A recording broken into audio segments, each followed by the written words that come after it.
pendant 200 ans, il va y avoir ce que l'on appelle des juges, c'est-à-dire comme des hommes, des femmes aussi, suscités par Dieu, qui vont guider le peuple et puis être un peu ceux qui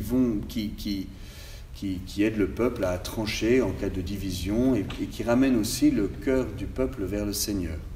Et puis il y a un moment où le peuple d'Israël va dire « mais nous on veut être comme tous les autres et on voudrait avoir un roi parce que tous les autres peuples ils ont un roi et nous on n'a pas de roi ». Alors Dieu se met en colère et va dire « votre roi c'est moi ».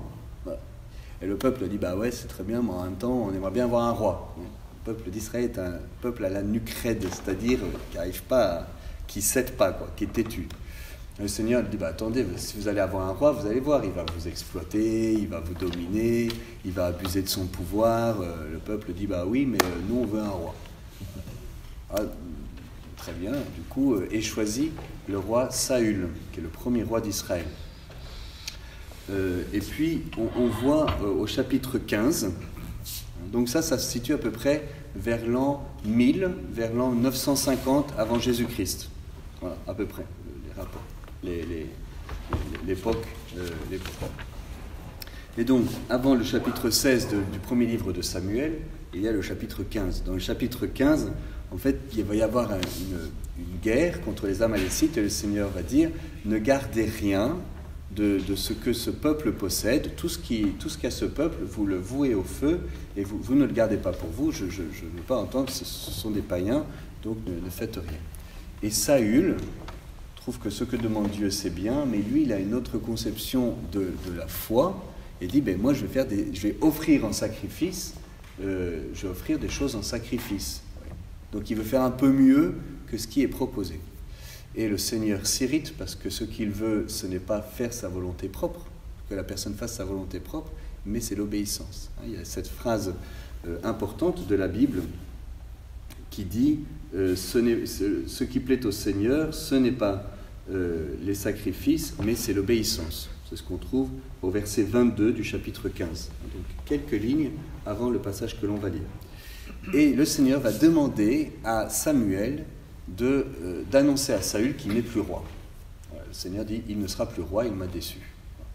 Et Samuel, c'est très difficile parce qu'en fait, c'était le premier fan du roi Saül. C'est lui qui l'avait établi. Et le Seigneur lui dit « oui, mais... Samuel pleure et le Seigneur lui dit va voir Saül et dis-lui de ma part que tu ne seras pas roi. Et Samuel obéit parce que Samuel est prophète et donc il donne la parole de Dieu même quand ça ne lui plaît pas. Et nous arrivons au chapitre 16 que nous entendons maintenant. Chapitre 16, verset 1, le Seigneur, vous savez que dans la Bible ça peut être écrit Yahvé. On ne prononce jamais ce qu'on appelle le tétragramme, c'est-à-dire ce mot écrit avec 4 lettres, donc tétra 4, gramme lettres. Le tétragramme, c'est le nom de Dieu révélé à Moïse au buisson ardent. On ne le prononce jamais. Donc si dans votre Bible, c'est écrit Yahvé ou Jéhovah, qui sont les 2 transcriptions possibles en français, eh bien, on substitue toujours, on fait comme les Juifs, qui, par respect pour le nom de Dieu, ne le prononcent pas et qui disent « le Seigneur ». C'est pour ça que même si c'est écrit « le Seigneur » dans votre Bible, eh bien, je ne le dirai pas. Enfin, même si c'est écrit « Yahvé » dans votre Bible, je ne le dirai pas.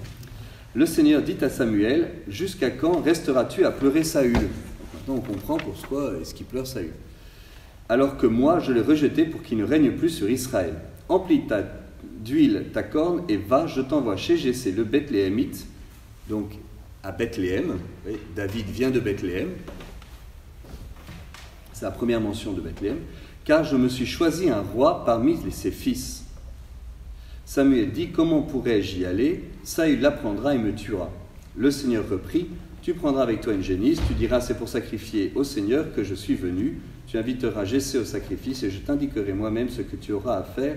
Tu oindras pour moi celui que je te dirai. » Ce qui est intéressant dans ces quelques lignes, c'est de voir, c'est pas encore David, c'est Samuel, mais de voir comment est-ce que Samuel réagit face à la mission qu'il reçoit. Il reçoit une mission qui ne lui plaît pas, puisqu'il doit oindre quelqu'un à la place de Saül, alors que Samuel aimait Saül et regrette qu'il ne soit plus roi.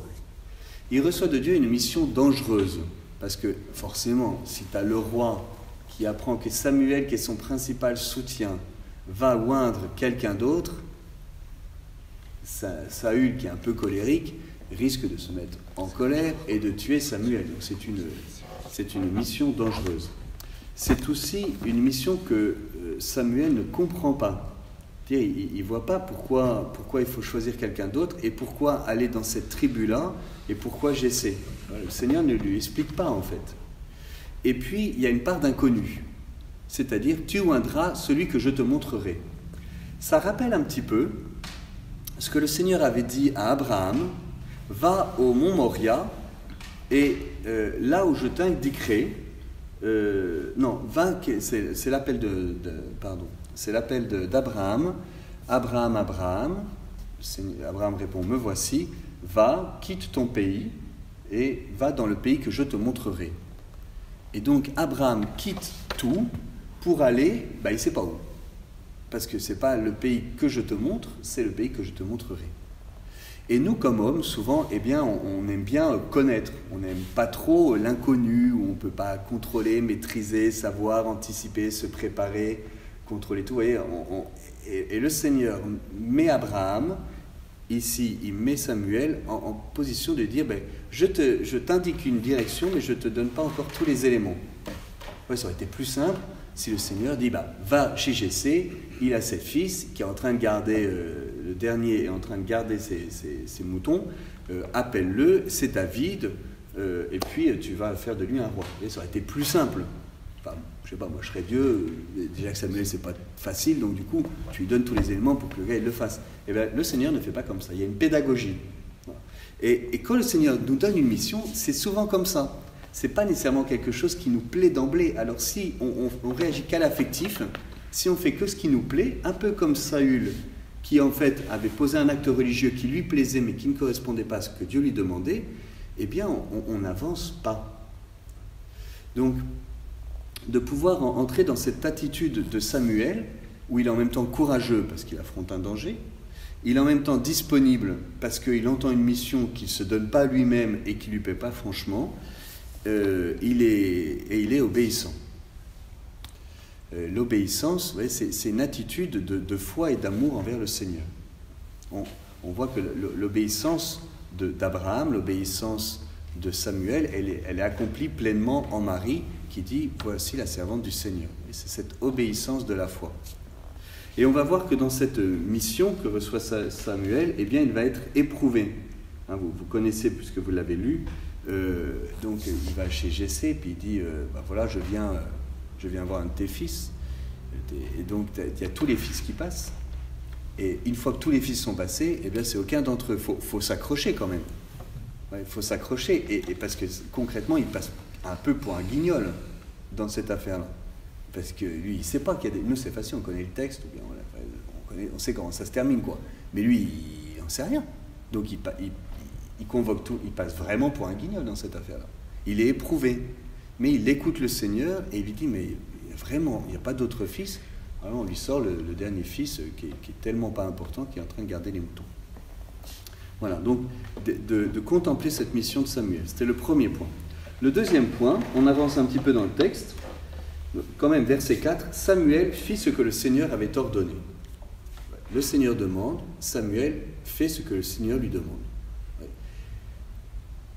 Il ne discute pas. En fait, on voit là, c'est souvent comme ça que ça se passe dans la Bible. Dieu envoie une mission, il y a une objection, Dieu répond à l'objection, la personne obéit. C'est exactement la structure de ce texte. Va chez Jessé, je risque de me faire tuer par Saül parce que je vais chez lui. Le Seigneur répond, tu vas déguiser tes intentions, et Samuel dit, j'y vais. Les récits de vocation, c'est souvent comme ça. On voit ça par exemple à l'Annonciation. Tu seras la mère du Seigneur, je ne connais pas d'homme, l'Esprit Saint viendra sur toi, voici la servante du Seigneur. C'est-à-dire que Dieu laisse de la place à l'objection. Dans le récit biblique de la vocation, il y a toujours une place pour l'objection. Le meilleur récit de vocation, c'est celui de Moïse au buisson ardent, où il va y avoir 8 objections. Et Dieu répond. La dernière objection, c'est finalement, j'ai bien compris, je pense que ce serait mieux que tu appelles quelqu'un d'autre. Et là, Dieu se met en colère en disant, écoute, ça fait un quart d'heure qu'on parle ensemble, tu vas faire cette mission, point barre. Et du coup, Moïse le fait effectivement. Mais oui, il y a ce dialogue de l'objection, en fait, ce n'est pas un manque de foi. On peut objectivement dire, moi, je ne comprends pas, il y a ça, et le Seigneur nous éclaire, et puis au bout d'un moment, on avance. Je passe au deuxième point que je voulais souligner avec vous, qui est donc les différents fils qui arrivent, verset 6. Lorsqu'ils arrivèrent et que Samuel aperçut Eliab, il se dit, sûrement le Seigneur a son oint, son Christ, Christ ça veut dire oint, devant lui. Vous savez que le mot oint est un mot français du verbe oindre, celui qui a reçu l'onction. En grec, c'est le Christ, c'est pour ça qu'on a le Saint-Crème, le Saint-Crème c'est l'huile, et en hébreu, c'est le mot Messie. Donc le Messie, c'est un mot hébreu qui correspond au mot grec Christ, qui correspond au mot français oint. Mais le Seigneur dit à Samuel, verset 7, « Ne considère pas son apparence ni la hauteur de sa taille, car je l'ai écarté. Les vues de Dieu ne sont pas comme les vues de l'homme, car l'homme regarde à l'apparence, mais le Seigneur regarde au cœur. »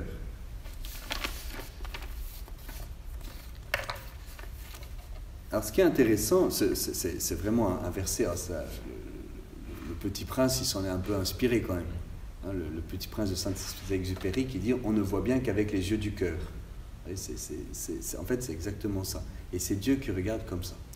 Ça pose la question de notre regard et de notre regard sur les autres. Quels sont nos critères pour apprécier quelqu'un, ou pour mépriser quelqu'un, ou dédaigner quelqu'un, pour s'en approcher et pour s'en éloigner? Il faut bien reconnaître que l'être humain que nous sommes a des critères très superficiels. Finalement, qu'est-ce qui fait qu'on s'intéresse à quelqu'un, qu'on va lui parler à la fin de la messe? C'est la manière dont il s'habille, c'est peut-être la manière dont il se coiffe, c'est ce que l'on présume de sa classe sociale, de son histoire, de son équilibre psychique. Voyons, finalement, en fait, en gros, souvent nos critères, ils sont quand même, c'est des critères, passez-moi l'expression, des critères à 2 balles. Mais c'est un petit peu ça quand même, beaucoup de nos critères. Et ça, c'est par rapport aux personnes. Mais quel regard portons sur les situations? Souvent, on a des regards un peu à l'emporte-pièce. Ouais. On a quelque chose qui est spontanément... on se laisse séduire par les apparences. Comme Samuel qui voit Eliab, il s'agit de choisir un roi. Eliab, c'est l'aîné, il est grand, il est fort, il est intelligent, il est beau. Je dis, il a tout pour être un roi. Et donc, humainement, c'est pas bête non plus. Mais ce n'est pas encore le regard de Dieu. Et nous, si nous voulons être des hommes selon le cœur de Dieu, eh bien, nous avons à rentrer dans le regard que Dieu porte sur nous-mêmes, sur les situations et sur les personnes. Donc, en fait, il y a une conversion du regard à vivre. Nous devons convertir notre regard. Il y a cette très belle phrase de saint Paul qui dit que l'Esprit Saint illumine les yeux de notre cœur pour nous faire voir à quelle espérance l'appel de Dieu à quelle espérance Dieu nous appelle. Que l'Esprit Saint illumine les yeux de notre cœur. Et donc notre cœur a des yeux. C'est l'expression biblique, c'est littéral pour le coup, c'est vraiment les yeux de notre cœur. Que l'Esprit Saint illumine les yeux de notre cœur. Nous avons besoin d'être des illuminés par l'Esprit Saint, c'est-à-dire d'avoir un regard comme s'il voyait l'invisible. On dit cela de Moïse. C'est saint Paul, l'auteur de l'Épître aux Hébreux, qui dit ça en parlant de Moïse. Il regardait comme s'il voyait l'invisible. Eh bien, c'est ce regard-là que nous avons à voir. Je vois Bruno qui a une fille qui est handicapée, qui est trisomique. Eh bien, forcément, le regard de l'homme, j'imagine de vous, a dû considérablement changer, parce que si tu t'en tiens à ce que tu vois pas grand-chose. Et en fait, eh bien, on voit que Vinciane, elle est quand même, pour beaucoup d'aspects, bien supérieure à nous, par les qualités du cœur, etc. Donc il y a une conversion du regard qui se vit, et le Seigneur nous passe par les événements de la vie pour des fois on a des échecs, pour nous faire voir ce qui est vraiment essentiel. Et donc c'est vraiment c'est l'importance de l'adoration. Dans l'adoration, nous apprenons à regarder. Nous apprenons à être regardés, c'est-à-dire à arrêter de nous planquer. Adam, Adam, où es-tu? Je me suis caché car j'ai entendu tes pas et j'ai eu peur car je suis nu. Donc on se cache de Dieu, c'est la conséquence du péché, on a la frousse. Et dans l'adoration, on se laisse regarder. Ouais, on arrête de se planquer derrière nos armures, derrière nos masques, et on est en vérité devant lui. Et en même temps, on apprend à regarder. Parce que finalement, on vient quand même de passer 1 heure devant un vieux bout de pain. Et nous sommes mis à genoux, parce que c'est plus du pain, c'est le corps du Christ. Mais ce que nos yeux voient, c'est un morceau de pain. Ce que notre regard transfiguré par la foi voit, c'est le corps du Christ. C'est la présence de Dieu fait homme parmi nous. Et donc, en adorant, en voyant du pain et en voyant l'invisible dans la foi, que ce n'est plus du pain, eh bien, notre regard peu à peu s'éduque et se transforme. C'est aussi vrai le regard sur la femme. Quel est le regard que je porte sur la femme, de manière générale, et sur ma femme, pour ceux qui en ont une, de manière particulière. Et comment est-ce que ce regard a pu être blessé par le péché ? Je pense par exemple au machisme. Le machisme, parfois on dénonce les vieux machismes, enfin on n'allait peut-être pas si loin que ça du machisme. J'ai vécu quelques années au Brésil où c'est marrant, il y a des vieilles sociétés traditionnelles, ils ne s'encombrent pas de scrupules pour être machistes. Parfois, ce serait drôle si ça n'était triste.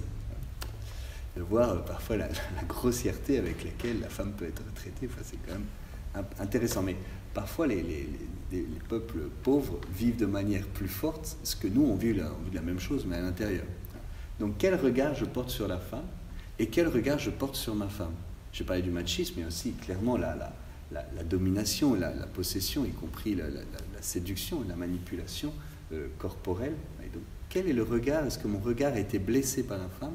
Et comment est-ce que je demande à Dieu de guérir il n'a pas été blessé par la femme, il a été blessé sur la femme. Et je demande à Dieu de guérir mon regard. C'était le deuxième point, quel regard ? Et ensuite, le troisième point, c'est sur le choix de David. Donc finalement, il y a David qui s'amène. Samuel dit à Jessé, verset 11, « Envoie-le chercher, car nous ne mettrons pas à table avant qu'il ne soit venu. » Verset 12, « Jessé l'envoya chercher, il était roux, avec un beau regard et une belle tournure.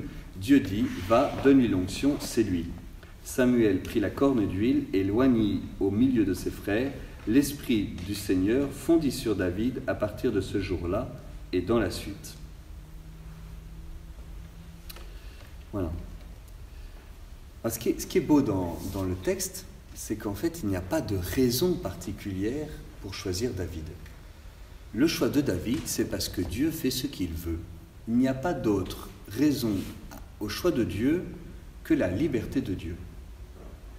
Après, ce que l'on voit dans la Bible, c'est que Dieu aime choisir le dernier. Dieu fait exprès de choisir la personne que nous n'aurions jamais choisie. C'est assez impressionnant. Pour être le père d'une multitude, il choisit un vieillard stérile. Pour aller convertir le pharaon, il choisit un exilé bègue. Pour choisir un roi, il choisit le dernier des frères du troupeau. Pour choisir un prophète, il choisit un enfant, Jérémie. Et Dieu choisit toujours le type sur lequel personne n'aurait parié. Pour bien montrer que si la personne est appelée, ce n'est pas par ses mérites propres. Et en Deutéronome 7,7, le Seigneur dit « Pourquoi, peuple d'Israël, t'ai-je choisi ? Parce que tu es le plus petit de tous les peuples.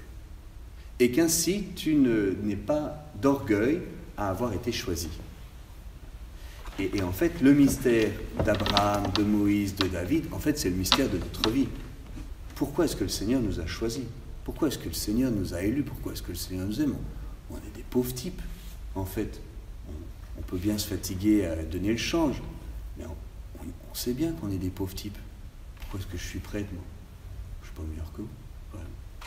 Je suis peut-être même pire, plus faible, plus inconstant, plus contradictoire. Moi j'y peux rien. Moi, si le Seigneur il m'a choisi, j'ai rien demandé. Moi, j'étais tranquille, et puis le Seigneur m'a choisi. Pourquoi est-ce que le Seigneur nous choisit ? En fait, parce que c'est le mystère de l'élection, ce qu'on appelle dans la Bible le mystère de l'élection. Ce n'est pas l'élection de M. Macron, c'est le choix de Dieu. C'est le mystère de notre vocation la plus profonde. C'est gratuit. En fait, ça n'a pas de... C'est pas à cause de nos mérites, ça n'a pas de raison. C'est juste parce que c'est lui et parce que c'est nous. C'est la volonté de Dieu. Deuxième chose que je voulais reprendre de ce texte, c'est « Va, donne-lui l'onction, Samuel prit la corne d'huile et l'oignit ». C'est-à-dire que vous avez vu commencer les cornes de, je sais pas, cornes de vache par exemple. Donc à l'époque, il n'y avait pas des, ça fallait transporter de l'huile, c'est pas si simple que ça. Je ne sais pas s'il y avait déjà le verre. Oui. Donc on mettait dans une corne et puis on fermait la corne. Donc une corne, il y a quand même au moins 1/2 litre. En gros, c'était de l'huile d'olive. Donc ici dans le sud, on sait comment c'est l'huile d'olive. Et donc il prend sa corne, il ouvre la corne, et puis il prend son demi-litre ou son litre complet d'huile, et puis il le verse. Voilà, c'est ça, oindre. Donc ça, et puis du coup, David, il était tout dégoulinant d'huile. Et le jour de notre baptême, nous avons été oints. Alors comme on est sympa, le prêtre, il fait une petite croix sur le front. Mais en fait, il faudrait prendre le flacon, et puis... Alors on a été oints à 2 moments. On a été oints sur la poitrine, pour que l'Esprit Saint prépare notre cœur à recevoir le don du baptême.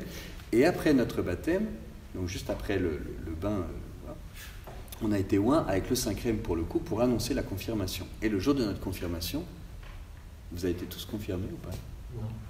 Non. Il y en a d'autres qui n'ont pas été confirmés? Vous avez le droit, vous pouvez le dire. Alors, le jour de notre confirmation, vous allez... donc on a reçu l'onction. On a été chrismé. Hein, l'autre nom de la confirmation, c'est la chrismation. Et donc, on reçoit l'huile. L'huile, c'est le symbole de quoi?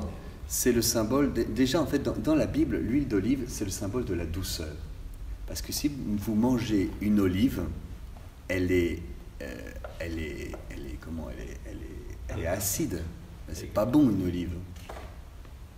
Mais si vous pressez cette olive, l'huile devient douce. Donc on passe de l'aigreur, de l'acidité à la douceur. Il n'y a rien de plus onctueux, de plus doux que l'huile d'olive.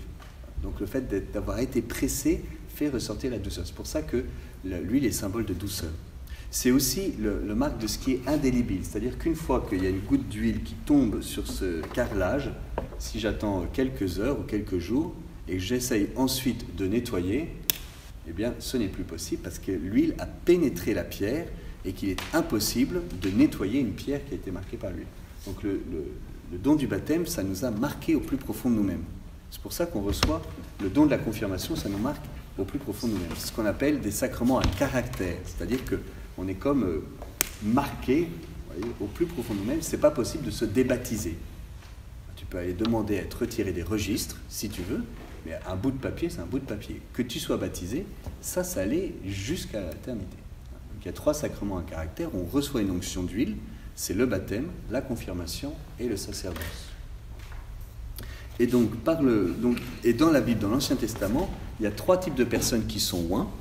Il y a les prêtres, le grand prêtre va être oint, par exemple Aaron. Il y a les rois, par exemple David, voilà. Et il y a les prophètes.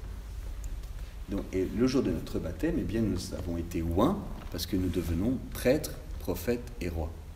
Alors roi, là j'écoutais à la radio, il y avait, je ne sais pas pour ceux qui ont écouté Europe 1, comme maintenant j'ai une voiture, du coup j'écoute la radio. On se sent pas, j'écoute des tas d'émissions qui n'ont rien à voir. Donc là ils interrogeaient un royaliste. Et donc il parlait des rois, et voilà ce qu'on ferait un roi à la place de Macron. Bon. En fait, pour nous être roi, c'est pas du royalisme évidemment, et c'est pas dominer, c'est servir. Donc on exerce une domination qui est en fait un service. C'est ça qui est super avec les cloches, c'est qu'on sait quand ça termine. Voilà. Donc l'onction qui est l'onction royale nous rappelle que nous aussi nous sommes rois. Et on va voir comment est-ce que David a été roi et comment est-ce que nous sommes appelés à être rois, c'est-à-dire à servir. Donc David va mettre ses talents, sa force, son énergie, sa foi au service du peuple. Et vous et nous, eh bien, nous sommes appelés à mettre nos talents, notre force au service du peuple, c'est-à-dire au service de votre famille, de votre travail, de la paroisse, des associations, de la politique, de la vie associative, de vos voisins, de pouvoir servir. Et puis, je terminerai juste avec le verset 13. « L'Esprit de Dieu fondit sur David. Dans l'Ancien Testament, l'Esprit Saint ne demeure pas, il passe. » Donc là, il fond sur David et ensuite il part. Celui sur lequel va reposer l'Esprit Saint, il est annoncé dans l'Ancien Testament. viendra l'élu de Dieu, sur lequel reposera l'Esprit Saint, et c'est Jésus qui, en ouvrant le livre de la loi, lit cette prophétie d'Isaïe, l'Esprit repose sur moi. Donc l'Esprit ne va plus seulement passer, mais il va demeurer. Et cet Esprit Saint, eh bien, il continue de demeurer en chacun de nous. Je vous salue, Marie, pleine de grâce, le Seigneur est avec vous. Vous êtes bénie entre toutes les femmes, et Jésus, le fruit de vos entrailles, est béni. Sainte Marie, Mère de Dieu, priez pour nous pauvres pécheurs, maintenant et à l'heure de notre mort. Amen.